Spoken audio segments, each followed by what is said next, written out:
I've been combing the internet for sources of insight at the confluence of wildness and spirituality. The internet is not the most relevant place to search for such things. The most relevant places to search are wild places, and wild spirits, your very own, and those belonging to others. But there's no shortage of wild wisdom out there, even among the ones and zeros, for those who have eyes to see. Along with everything else it is, the internet is an archive of story, conversation, perspective, poetry, and song, all telling the tale of how a bunch of featherless bipeds made their way on the crust of this planet. So I have been compiling sources from the archive to weave into my own contribution, the online course that I'm designing, which is getting close to ready for release into the wild. In my search, I came on a conversation that Adrienne Marie Brown had with Marcia and N. Lee, the founders of Taproot Sanctuary, a permaculture community in Detroit. The conversation meanders a little too much to fit the constraint of the learning experience that I'm designing, but I have gleaned some welcome wisdom from listening in. They spend the hour talking about the people who have shaped and inspired them, about the way that the world tilts toward change, and about how to go about getting in right relationship with change. At one point, N. Lee says, "We have to skill up."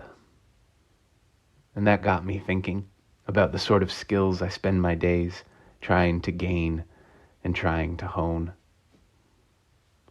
He says, it should be a human right to be able to live in right relationship with our bioregion and with our neighbors, but we're deprived of these skills that may have been passed down to us in the past.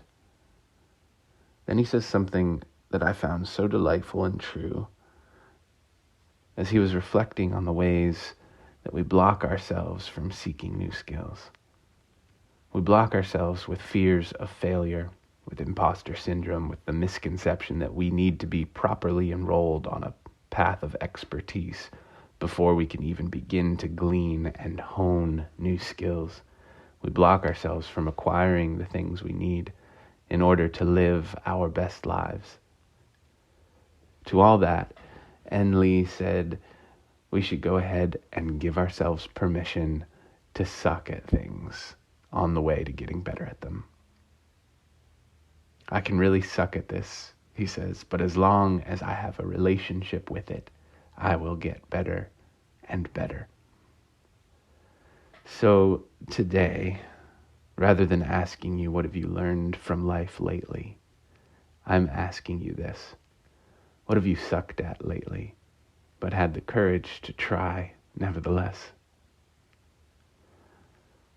This isn't quite the same thing, but it comes to mind just now as I squint out the window into the sun, that the flowering trees lining the sidewalks in my Cambridge neighborhood don't get every blossom just right, but you wouldn't know it from across the street, looking at the way they burst with the audacity to bloom, bloom, bloom.